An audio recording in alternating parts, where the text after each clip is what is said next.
Hello बच्चों, कैसे उम्मीद है सब ठीक ठाक होंगे। तो बच्चों, इस वीडियो में मैं आपके लिए एक टॉपिक लाया हूँ। इस टॉपिक का नाम है what is organic chemistry and organic compound. And इसमें एक मोस्ट इम्पोर्टेंट टॉपिक है जिसको हम कहते हैं वाइटल फोर्स थ्योरी। और इस टॉपिक में हम ये भी कवर करेंगे कि how the organic chemistry come into being.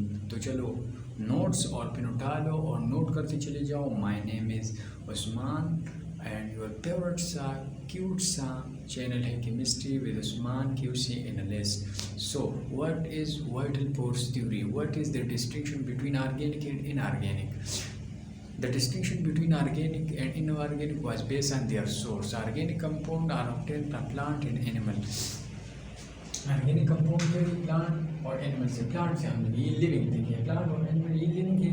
तो लिविंग थिंग से जो कंपाउंड हासिल की जाती थी उसको क्या कहते हैं, ऑर्गेनिक कंपाउंड का नाम दिया गया, जिसका मतलब है living life.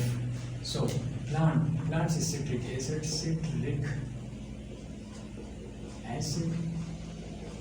Sugar, alcohol, AgC बहुत से कंपाउंड थे। एनिमल से फैट से दो कंपाउंड, बहुत से कंपाउंड में दो लिखे, propanoic acid,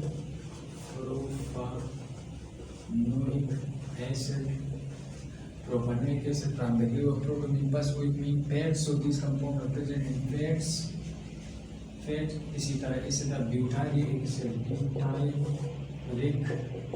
acid from the Latin word butter, which mean from the Latin word butane, which mean butter. So these compounds are present in butter.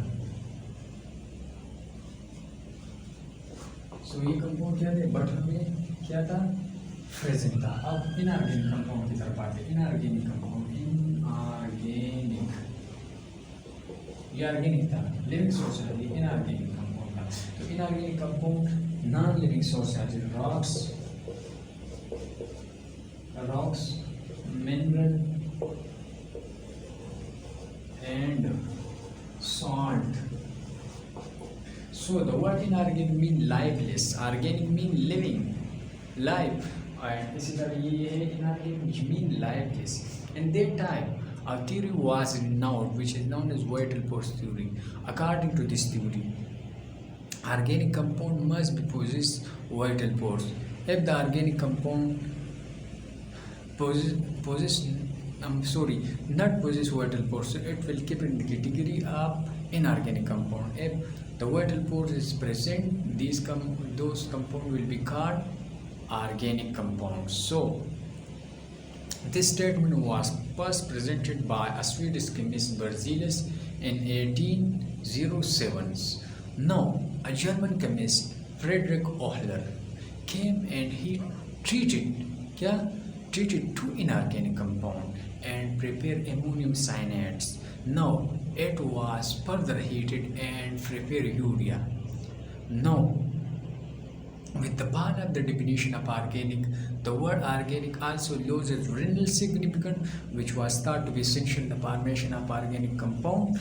And the work of Ohler shows that vital force is not necessary for the formation of organic compound, but still there are some compounds which are obtained from plant and animal. So the compound which contain carbon along with hydrogen is known as hydrocarbon. It means that the definition of organic was shifted from origin to composition, plant and animal. अब क्या हुआ, shifted हुआ origin, जिससे इब्तिदा होता है ना। तो the definition of organic was shifted from origin to composition. Those compounds which contain carbon along with hydrogen is known as hydrocarbon, and the study of hydrocarbon and their derivatives is known as organic chemistry. That is the simple definition of organic chemistry. The compound containing carbon and hydrogen known as hydrocarbon, और hydrocarbon के जो study है ना, इसको क्या कहते हैं, organic chemistry है। तो हम ओहलर का वो रिएक्शन लिख लेते हैं और फिर हम इस लेक्चर का क्या करते हैं, एंड करते हैं। ओहलर ने क्या किया, दो इनऑर्गेनिक कंपाउंड को क्या की, ट्रीट की। बर्जीलियस ने तो स्टेटमेंट दिया था, क्या दिया था कि organic compound possessed by living thing, मतलब है ना लिविंग थिंग में ही वाइट से ही मौजूद होता है और लिविंग थिंग से ही कंपाउंड ऑर्गेनिक कंपाउंड हासिल किए जाते हैं। इनऑर्गेनिक से हासिल नहीं किया है तो फिर डकोहलर ने रिएक्शन में लिख देता हूँ, रिएक्शन लिख दो, रिएक्शन एमोनियम क्या है, एमोनियम क्लोराइड है, ये भी साल्ट है, पोटाशियम ऑक्सीसाइनेट, साइनेट इसको लेबोरेटरी में गर्म किया तो ये हो गया एमोनियम ऑक्सीसाइनेट हासिल हो, प्लस पोटाशियम क्लोराइड ये बाई प्रोडक्ट को इस तरह लिख लो, ये पोटाशियम ये पॉजिटिव, ये ऑक्सीसाइनेट नेगेटिव, क्लोरीन नेगेटिव, इस तरह एमोनियम पॉजिटिव, तो पॉजिटिव की तरफ नेगेटिव की तरफ, तो ये एमोनियम ऑक्सीसाइनेट को बाई प्रोडक्ट कहते हैं, इसकी ज़रूरत नहीं है, इसको पकड़ बाई प्रोडक्ट इसकी ज़रूरत नहीं है। तो एमोनियम ऑक्सीसाइनेट को फिर गर्म किया, एमोनियम ऑक्सीसाइनेट को क्या किया, मज़ीद गर्म करने से क्या हुआ, यूरिया कार्बोनाइड वजूद में। अब इसको बांड में लिख लेते हैं, तो ये कार्बन है, कार्बन मैंने लिख लिया। अब ये क्या है, ऑक्सीजन है, ऑक्सीजन कितने बांड बनाते हैं, 2 बांड बनाते हैं। अब नाइट्रोजन कितने बांड, 3 बांड बनाते हैं। कार्बन की वैलेंसी से डिस्पर्स होते हैं, 4 बांड बनाए, 2 ऑक्सीजन के साथ, 1 साथ। अब नाइट्रोजन 3 बांड बनाते हैं और हाइड्रोजन 1 बांड बनाते हैं, कितने हाइड्रोजन, 4 हाइड्रोजन है, इसके साथ लगा लेते हैं, इस तरह ये इसके साथ लगा लेते हैं, तो ये हुआ यूरिया कार्बामाइड।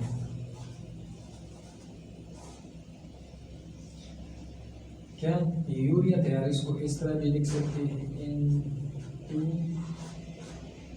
N2CO, इसको बांडिंग की शक्ल में। अगर इसको इस तरह लिखना चाहो तो ये भी क्या है, ये भी ठीक है, NH2 हो गया, इसी तरह ये NH2 हो गया।